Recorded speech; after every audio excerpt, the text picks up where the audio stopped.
Hi, everybody. It's Mark Rushton of MarkRushtonGallery.com. Although I guess today it's MarkRushton.com. And it is Wednesday, June 22nd, 2022. I'm on lunch break from the day job. And we're not, we're not talking about art here. We're on music today. I'm going to be talking about music today, and I'll be showing a few things. And this is like a rant. This is extended. It's part of the trilogy of rants. And so this one's called "The Eeyores of the Music Industry Are Everywhere." The Eeyores of the music industry are everywhere. And who are the Eeyores of the music industry? They are the Debbie Downers. They are the glass half fulls. They are the nattering nabobs of negativity. They are the perpetually aggrieved. It's always somebody else's fault, whether it's Sean Fanning or Steve Jobs, who's dead, or Daniel Ek. It's his fault. It's why can't the government, who can't even do a budget and has it for 20 some years, why don't they manage? Why don't they run things so it's more fair? Okay, whatever. That's what they want. They want, and they can't see outside the United States too. So they don't understand standard of living in China, India, Indonesia, the Middle East, Russia. Well, anywhere outside the United States, really, except maybe Canada. Maybe, maybe who knows? Maybe Brazil. I'm not sure. But these people in the music industry, and I've had to deal with them for almost 20 years, almost the entire time I've been releasing music and sounds out there. And we'll get to, let's just bring up, we'll get to this, and then I'm going to show you some other screens here too. But yeah, I've gotten around them recently in a couple of areas, and I just had to leave. I had to leave because I can't be around those people. I try to talk to them. I try to engage them. I try to ask questions. I like to help. It's okay. I've had a bit of, I guess, relative success doing what I've done over the years. And, the fun thing is I get to do what I want to do. I make the music that I want to be able to make. I should have made a certain kind of music. I'd probably be a little bit more well off or something, I get financially. But I like to make my little artsy things and get them out there. And there's actually an audience for that sort of thing. And if there's an audience for that, there's an audience for other genres as well. And I've tried it out with other artists who I know, their catalogs and stuff like that, and I know it works. And so I'm not here to sell you some sort of plan or anything like that. I may do a thing on Teachable eventually, or I don't know, not quite sure, but for those who are interested in that sort of thing, looking for a mentor, looking for somebody who's not going to guide them down the road of just BS and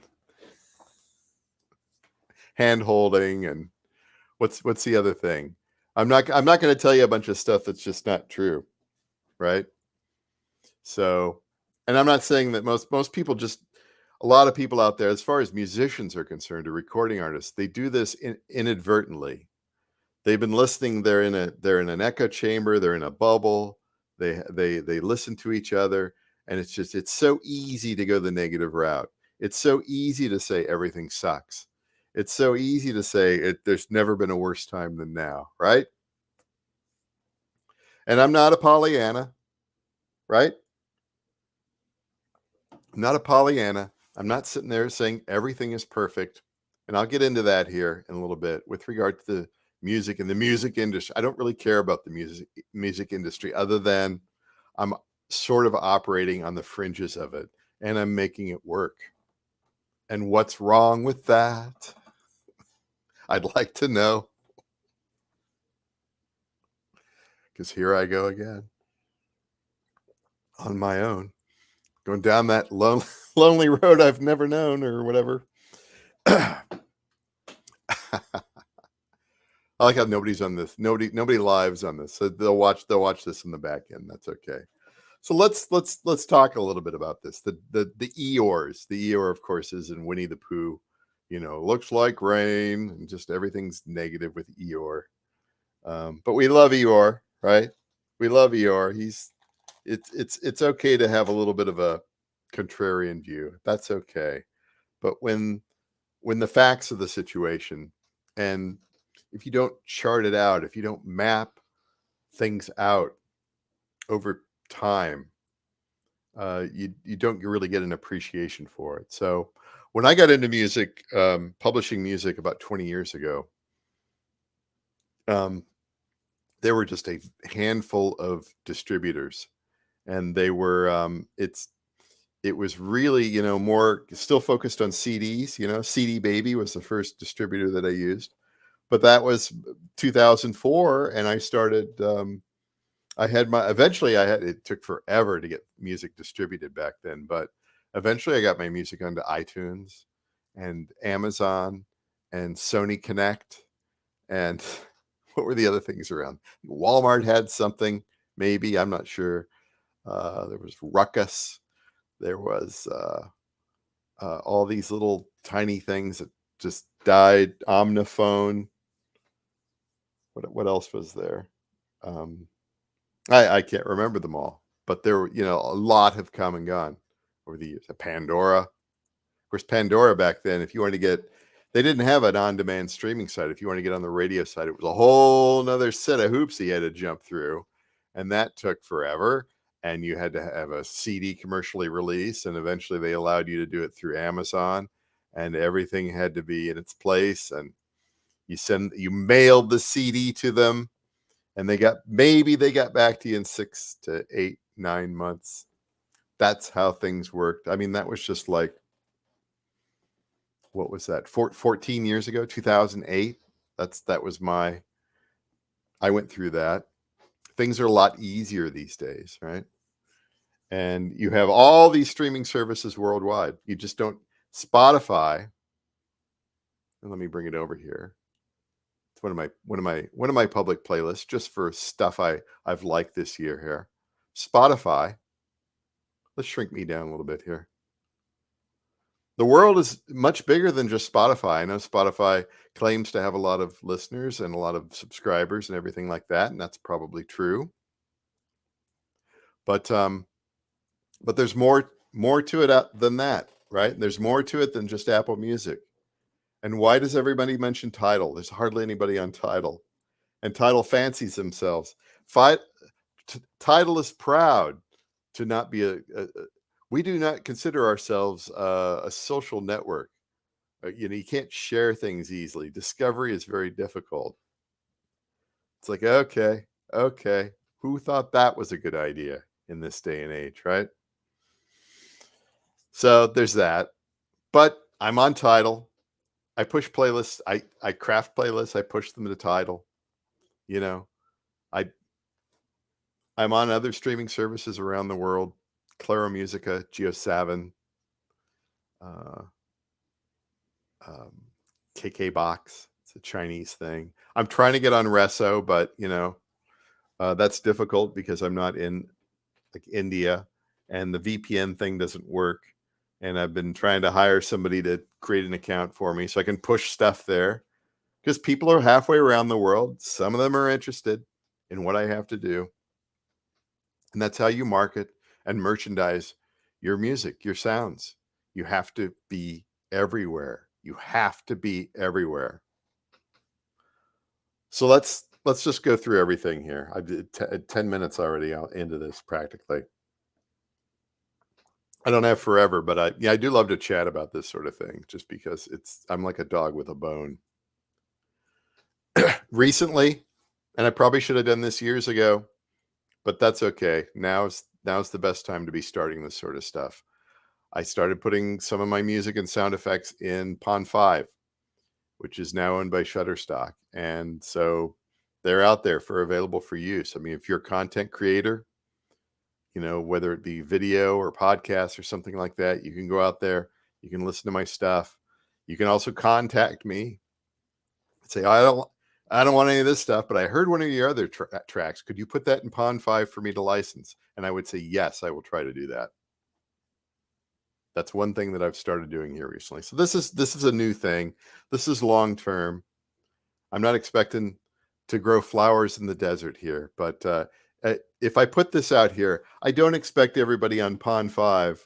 And there's probably millions of tracks out there under this system. Who knows? But if this music isn't going to sell itself, right? What did West Side Gun say? This dope ain't going to sell itself. This music isn't going to sell itself, right? The art isn't going to sell itself. You have to merchandise your music. I've said this repeatedly. No one listens to me. No, and my name on it. I should come out with a new name, Cassandra, right? Cassandra 704. That's how it is. That's all right. There's no money in giving out advice anyway. Not very much anyway. And then I look around at all the other musicians out there. The Debbie Downers, the Eeyores, the negative Nellies. And I say things like, hold on here. Let's go to this page here. So, do you have your titles and codes organized, right? Do you have them organized out there? I have them in an Airtable database, and I use the Gizmo plus a template. You have to do this, especially when you're cleaning up a large catalog, even a small catalog. Even if I had like 75 tracks, it would make sense to have Airtable. You don't have to have the paid version. I have to have the paid version because my catalog is so numerous, right? So you have to have that because you have to have all your titles and codes in something like Song Trust out here, which is they've been my administrator for my worldwide mechanical and publishing royalty collection here for the last almost 3 years. And you just keep adding songs out there, right? And I even missed one out here, but and then other things too. Like I had to clean up earlier this year. I had to clean up a Sound Exchange. I had to do sort of an audit, and it's not exactly perfect out here because the rights owners is 2,635 recordings, and the artist catalog is 2,612. That's not that much. I'll be able to figure that out eventually here. But are all your titles and codes in Sound Exchange for the radio side? For the radio side of Pandora and DMX Music and iHeartRadio and Sirius XM and probably commercial radio. I don't know. Internet radio. What else is out there? Soma FM, DI. So many. Are you on there? Oh, you're not. What are you doing all day long? Are you on a PRO? Right? I'm with ASCAP. I've been with ASCAP for 20 years. They're fine. They're fine. What's the difference between that and BMI? I'm not on BMI. I can't tell you. I have no idea. What about CSAC? I don't know anything about CSAC. They're Canadian. They're secretly Canadian. I don't know. How does all this work? You're just going to have to figure it out, kid. Show you the ropes, kid. Show you the ropes. What about distributors out there? You have to be on a PRO. But distributors, I've been with DistroKid since it was Vandalism, which is like 10 years ago. I was an early alpha user. Something going on out there? I hear noises. Thought I heard something going on out there. Anyway. So distributors, there's lots of them out there these days. Back almost 20 years ago, there was like CD Baby, and that was pretty much about it. Unless you wanted to go some commercial outfit. And of course, they never get back to you. I don't know how many times I've emailed the Orchard and said, hey, I'm an artist of a certain stature. Are you interested in? No, they never get back to you. So that's a good sign. It's a good sign to stay away from them. They don't ever return your phone call. Hey, I could make you some money, but whatever, leave that on the table. No big deal. And DistroKid, I've had my ups and downs with them. All the streaming services have their pluses and minuses. Of course, with DistroKid, you have to go and, unless you pay a lot of money for the extras, you have to go in there and manually add old releases to new systems, which other services out there do that automatically. I kind of wish they did that automatically, but they don't have a financial incentive to do that sort of thing. But as you can see here, I haven't completely given up on them in recent years here. The new Weather Beacon compilation and the Hunto country. I can't believe those were allowed to be released by DistroKid, because they are a bit on the avant-garde side, but it is what it is. And then, of course, I use other services. I use a bunch of other ones too. I also use SoundDrop, which is kind of like a cousin to CD Baby. It's owned by the same company that owns CD Baby. They're a little bit different. At the present time, they 99 cents to upload a track, and then they take 15% on the back end, and they're actually a great service for doing cover songs. Great service for cover songs, and because I think it's also 99 cents to handle all that sort of if you got a cover version, you want to release it, they handle all that sort of stuff out there. But I don't do covers. I only do originals. Yeah. Are you in Pandora Amp? Are you in Pandora Amp? Are you scheduling featured tracks, right? Are you doing artist messages? Are you creating programs? You checking your stats? Do you know which playlists are doing good for you out there? And if you don't know that, then is your music even showing up in the on-demand side of Pandora? Much less the radio side. You're leaving money on the table, right? And then I've got things for the future here. Disco. I wanna again just try out, pitch some stuff to sync licensing agencies. I'm probably not going to go anywhere. The kind of music that I make is not really probably something that they're looking for. I have no delusions of thinking that I'm going to get that I'm going to get a placement in a very popular Netflix series. That's like finding the winning lottery ticket on the ground. But a lot of people go around and dream of this sort of thing. But I'm just, I spent a little bit of money 6 months ago.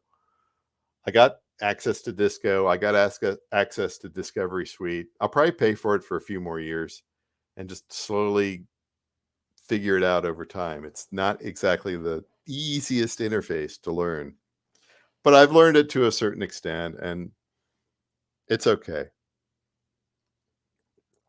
But back to the Eeyores, back to the Debbie Downers, and let's go back here. I just want to show you some of that stuff, just to show you my somewhat bona fides. Because, and this has been many, many years. It's not just recent, but it's going back almost 20 years. The beginning of digital music downloads and stuff like that. I was back then, a lot of people didn't have a lot of older artists didn't have their catalog on digital services, things like iTunes. And, they would have their excuses for doing that. It's like, well, people are just going to steal it or whatever. Because we'd gone through that phase with the old Napster and LimeWire and Kazaa and all that stuff. File trading, file sharing. And they were firmly in the tank then. Right. And before that, it was bad contracts and unrecouped advances and creative accounting. And then we're gonna own your masters in exchange for a little bit of cash. That sort of thing. And you never get them back, right? And I say, if I could be the dictator of the music industry, I would void all those old contracts. You're gonna have to renegotiate that. It's the modern era now, right? And then the whole thing about stealing somebody's master recordings. There needs to be There needs to be a renegotiation on that too. Outright theft, even in a contract situation, is obscene, right? I know there are people out there that they're fine with signing it away, you know, fine with signing away their music for short-term cash or drugs or something. But should we really allow that? Should the arts really allow that sort of thing? I don't know. I'd be kind of the artist should retain some aspect, some degree, some percentage of ownership. That's just my thought. Nobody wants to talk about that, right? Nobody wants to talk. Instead, all they want to talk about is streaming sucks and you can't make money in the per stream and blah blah blah. Oh my god, I just about pull my hair out about that. I put it out there on Spotify and it did nothing. Like, did you do anything to promote that? Do you have a podcast? Do you have a mailing list? Did you do more than one post on Facebook, which is going to be throttled anyway? Did you license that song over to, maybe TikTok or Peloton or Apple Fitness or something? No, you didn't do that. Did you get it into Pandora? Did you meet the minimum threshold for scheduling a feed? No, you didn't do that. Are you on Bandcamp, other than just being on Bandcamp, or as I like to call it, the island of Bandcamp? There's so many artists out there that just love to be on the island of Bandcamp. They're very virtuous about it, and that's fine. If you want to be that way, that's fine. I'll make fun of you. I'm going to needle you. It's the island of SoundCloud too. Well, I put my music on SoundCloud, and why am I not in the top 10, right? See these people all the time. What are you talking about? Do you know how many people are out there? You know what I need to do? I need to go and buy this I need to buy ads, or I need to buy followers. Like, you're buying followers? That's beyond pathetic. I'm going to buy some followers for my Twitter account. Oh, that's good. You can tweet and have likes by robots. Is that how fragile your ego is? So I have that to deal with, and I've seen that for years. Oh, we don't want to put our music on iTunes for downloads. We don't want to. There's no money in that. There's people will just steal it. The streaming, they don't pay enough. They don't pay. Why? And then they read all these just propaganda pieces and things that have been debunked and half truths and selective discussions with regard to royalties, and you don't know half the backstory. And honestly, music journalists are just some of the clueless.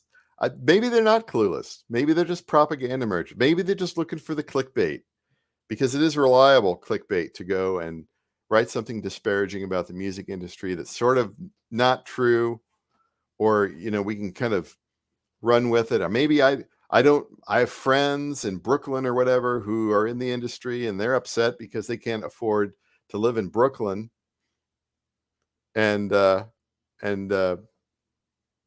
so they're going to complain. It's Daniel Ek's fault that they can't afford to live in Brooklyn and be in a band.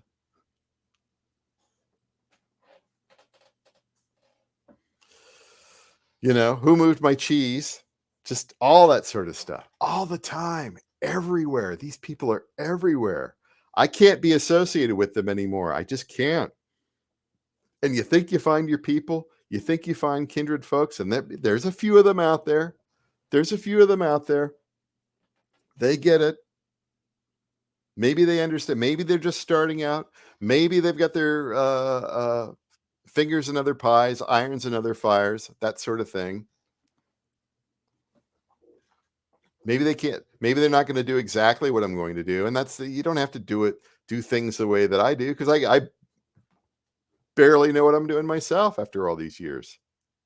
It's like, I tried this and it sort of worked. I'm going to keep doing that. Or I tried this and it didn't work, but maybe I'm doing it wrong, or maybe I haven't done it long enough, right? Or maybe I need to have a little patience.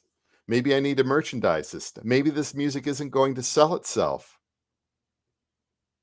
right? Maybe I need to be better organized, right? Better organized, better organized, better organized. Maybe I need to make sure that I'm on every streaming service possible for all of my releases. Yeah. Or be on a distributor that will automatically push you out to new services, right? And maybe I need to know what's out there. Last year I had this guy from Nigeria comment on one of my videos, and he's just like, I've got music on Pandora. I checked his numbers and I checked his next big sound. Like, he's in Nigeria. He can't even listen to Pandora. You could if you had a VPN, but you're in Nigeria. Everything's expensive. Everything, it's the standard of living is very, very low there. If you have a job, you really make very little money. And he didn't have hits, and he was figured out a way to get his music into Pandora, and he didn't have hits. And I could tell from his numbers, he was making enough money. He was several times the average family salary in Nigeria. Like, he was killing it with just Pandora. I know, not Nigeria is not Brooklyn, right? But here's this guy in another continent, figured it out, right? You have to be everywhere, and you have to take advantage of these things out there. And that's what we should be doing. We should be sharing this sort of stuff and help. But if everybody did this, then okay, Eeyore. Okay, Debbie Downer. Most artists aren't going to do this. That's been my understanding. Most artists are not going to do this. They're not going to go this far, right? They're not going to be organized. And so what do? They spend all day complaining about Daniel Ek, paper billionaires, and the music industry, and why can't I write crappy filler and B-sides like in the 90s that were on CDs that, had one hit single, and they never released the single, right? You had to go out and buy the $18 CD. You had to go buy that Mariah Carey CD, right? To get that one song. That's how things were done, right? Well, I made a lot of money because people bought that CD that no one listens to. They never listen to that song. Oh, that's just filler. Like, you're proud of that. Why can't I make more money off that? What? I've seen that too. And then there are all the stalwarts. They won't distribute to the streaming services at all. And it just baffles my mind here. Just baffles my mind. That's whatever, 28-minute rant on this here. Just what you love hearing. And I've been doing that lately. Again, it's part of the trilogy or the whatever. Let's take a look at my playlist out here. The link might be in the description. The 2022 picks by DJ Rushton. I've been doing this for like 8 or 9 years. I just kind of whatever floats across the transom with regard to release radar on Spotify or somewhere else. Sometimes I do get a little bit of discovery somewhere else, and I will find that. And I'll throw that in here in this. Now, usually I have a bunch of followers by this time of year, but yeah, no one cares what I have to say. But that Coco album, which came out at the end of 2021, it's just not every song's great. It's a really insanely awesome EP, and then there's a few little fillery things or slightly don't fit in with the aesthetic or whatever. But Come Along is beautiful. That's why it's up there. It's like a classic 70s song. It's the kind of thing that you would expect to hear on AM radio, driving while your mom drives the Plymouth Valiant down the road with the there's no air conditioning, so you get the windows down. That's there. And then there's other ones here too from One Time Villain. It's just they probably made that in 15 minutes, but it's fine for the Last of the Loving. Where's Empty Beach? Do I not have Empty Beach? And Empty Beach is just beautiful, right? And then Nate Trier. Did I pronounce it correctly? Trier? I got a bunch of his stuff in here. Ellington Waterfall is doing good. And, look at that. He's up to 910 monthly listeners. That's great. Scratching it out. And Daniel Diaz, the repetitive. This song's not even a minute long. This is so awesome. Daniel's just amazing. Up to 8,000 monthly listeners. Why isn't that like 100 times more? Or 1,000? Brilliant catalog. Panther du Prince, which he always makes everything sound like Panther du Prince. That's the great thing. And Purity Ring. Didn't like any of the other tracks that they've released so far, but Graves is outstanding. Outstanding. And some New Fenez, who I missed when he was in town earlier this year. Damien Gerardo, just one great track after another. He's just amazing. Ulrich Schnass, always love his thing. His thing is great. And I can't pronounce her name. Yanya released a bunch of really great, just little one-off tracks earlier this year. She's got a couple albums out. She's fantastic. What else we got out here? Some other, just the Wet Leg track, which I'm kind of tired of now. Kurt Vile, which he's kind of gone into a cul-de-sac, and that's fine. And Killing Joke, which just, this is, as long as they make Killing Joke music, they'll always be tops with me. And of course, the much hated Ariel Pink, who makes fantastic lo-fi stuff, still continues. I can't not put it in there. And Robin Guthrie, of course, and West Side Gun,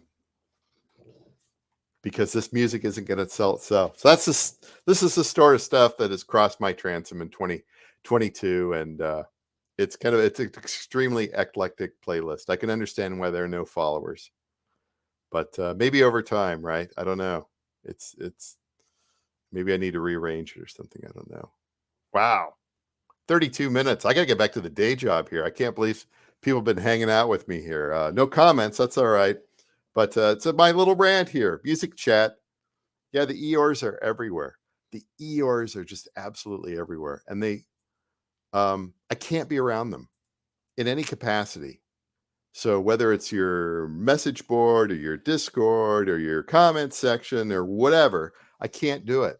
I can't be around these people. And when I try to explain things, they want your bona fides. Well, you know what? Here's my bona fides, right? I'm doing this, and I'm doing this, and that. That's my bona fides. I'm not going to show you my numbers. You don't have any need to look at that, but I'm doing the best I can here. I don't have time. I need to watch and regurgitate what the television says. Is that the cat? Where's the kitty? What are you doing? Oh, you're standing guard for me. That's great. Back to the day job here. It's almost 1:00. I'm feeling great today. It's not, the temperature is like much, it's 10, 15 degrees less than yesterday. It's in the low 80s. I should go outside and get a little vitamin D, but anyway, yeah. The Eeyores of the music or industry are everywhere. That's an extremely unpopular opinion, but I hold those extremely unpopular opinions because I just can't stand those people. They don't want to listen. They don't, when you sit there and you say to them, what are you doing to sell your music, to merchandise your music, to what are you doing with your catalog? Are you doing anything? Do you know what to do? Have you been getting bad advice? Right? Do you know how to distribute your stuff? I mean, if you want to just be on the island of Bandcamp, or you just want to be on Spotify and do nothing, that's fine. Or if you just want to quit, perfectly good. I will not stand in your way.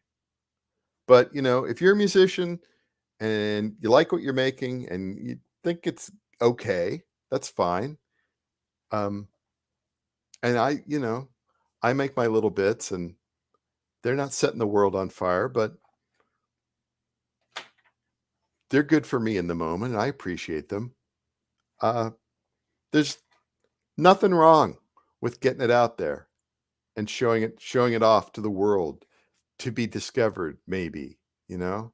That's how it's been for me. The streaming era, I mean, so many opportunities, not just for somebody like me, but for, as I like to say, the streaming era has, particularly with regard to distribution, has really given, it's democratized access um, to systems around the world, not just in Western countries, but all around the world. Everybody has a chance to share their stuff. Is that the point of the internet? No, the point of the internet is to have these oligarchs and then just a couple of little things, and we will constantly impose stupid new rules on there and ban you and all this. It's just like that. That should be, that sort of stuff should just be persona non grata. Those kind of companies that do that sort of stuff, that is not keeping within the spirit of the internet, much less the arts. If you want to like command and control. Look at this, 36 minutes. I'm still rambling here, but I don't know. I think most people would agree with me with regard to that. The problem is they read too much what would you call it, like music news or news about the music industry from trusted sources, and they all have access to grind, and they have their reasons that, and they have, they're lazy, and they succumb to clickbait, and they know what the audience wants. They want fresh meat. And then some Cassandra comes along and says, you know what, if you try a bunch of different stuff, if you look at how we are compared to we were 20, 30, 40 years ago, actually it's not so bad. It's not so bad in the promised land, right? And with that note, I'm leaving you here. It's not so bad in the promised land. I hope they keep down the price of gas. Quoting a little Gang of Four there. All right. Talk to you later. Long ramble. My God.